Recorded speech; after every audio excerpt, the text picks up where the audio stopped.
আসসালামু আলাইকুম। আমাদের একজন প্রবাসী ভাই এখানে কাজ করতেছে, শুনেন তার মুখ থেকে কথা, প্রবাস কতটুকু কষ্টের। আসসালামু আলাইকুম ভাই। ভাই, কি অবস্থা ভাই, ভালো আছেন? আলহামদুলিল্লাহ। কত বছর ধরে সৌদি আরবে ভাই? আছি 4 বছর ধরে বলছি। 4 বছর ধরে। কিরকম সুখ সুবিধা করলেন ভাই? সুবিধা বলতে ভাই, এক দালালের মাধ্যমে আসছি। সে দালাল তো ভালো না, সে সাপ্লাই কোম্পানিতে আসছি। 3.5 বছরের মধ্যে 6 মাসই বসে রয়েছি, বেতনাদি পাইনি, কিছু বেশি করিনি। তারপর এই কোনো মতে এক কাজ দিল, সেখানে 7.5 মাসের বেতনই পাই না। এইভাবে আসছি। এত কষ্টের কাজ করতেছেন, গাইমে ডাইমে যাইতেছেন, তারপরও ঠিক মতো বেতন দেন, এটা তো খুবই দুঃখজনক বিষয় ভাই। এটাই তো কথা, দালালে বলা হয়েছে দালাল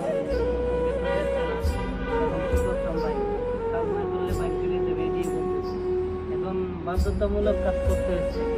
তাহলে মানে প্রতি মাসে এখন দিতেছে না? কয় মাসের এখন রানিং মানে আটকে আছে? এখন 7.5 মাসের বেতন পাবো। 7.5 মাসের বেতন। কত টাকা বেতন আসছে? আসসালাম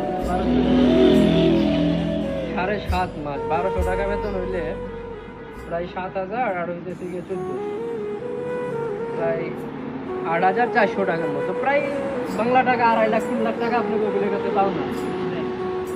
এটা খুবই দুঃখজনক বিষয় যে 2.5 লাখ 3 লাখ টাকা একজন প্রবাসী ভাইয়ের পাওনা যদি তার কপিলের কাছে থাকে, কোম্পানির কাছে, এটা খুবই দুঃখজনক। এটা বলার মতো কোনো ভাষা নাই আমার কাছে। তবে ভিডিওটা আজকে বানাইতে চাই নাই, সে অনেক দুঃখ কষ্টের পরে সে আমাদের এখানে কাজ করে। আমার একদিন বললো যে ভাই এই ব্যাপার, আমাদের অনেক কষ্ট হয় কিন্তু আমাদের কোম্পানি কাজ দেয় না, ঠিক মতো বেতনও দেয় না। কিন্তু সবাই ভাবে যে প্রবাসী অনেক সুখ। দেখতেই আছেন কি অবস্থা, গরমে ঘাইমে গেছে ভাই, প্রচন্ড গরম, 50 ডিগ্রি তাপমাত্রা। তারপরেও যদি এই টাকাটা মানুষে না দেয়, বলে নবীজির দেশ বইলে বইলে সবাই আসে এই স্বপ্ন নিয়ে, যেখানে মানুষগুলো ভালো হবে, কুকিলগুলো ভালো হইলে ভাই ভালো শেষ নাই। আর যার অবস্থা খারাপ হয়, এটা মানে বলার মতো আর কোনো ভাষা নাই ভাই, এটা মানে বুঝায় বলা যাবে না। তারপর যারা আসবেন বিদেশে, অন্তত সৌদি আরব যারা আসবেন, তারা খুব সতর্কভাবে আসবেন, কেন সৌদি আরবে বর্তমানে দালাল বেশি, সঠিক লক্ষ্য পাওয়া কষ্টকর। তাই আসার আগে অন্তত বুঝে শুনে আত্মীয়র মাধ্যমে আসবেন, যারা নিজস্ব আত্মীয় আছে তাদের মাধ্যমে আসবেন।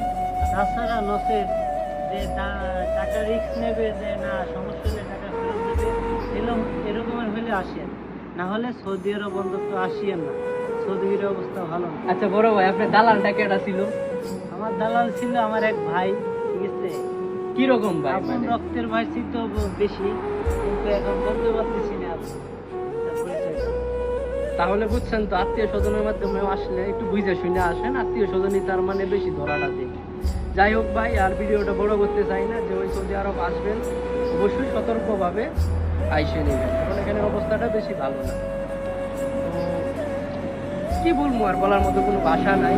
বাকি আল্লাহর ইচ্ছা, অনেকের কপাল ভালো থাকে আর অনেকের এই ভাইয়ের মতো খারাপ ইচ্ছা করা কিছু। আচ্ছা ভাই, ভালো থাকবেন। আসসালামু আলাইকুম। সবাই দোয়া করবেন প্রবাসীদের জন্য।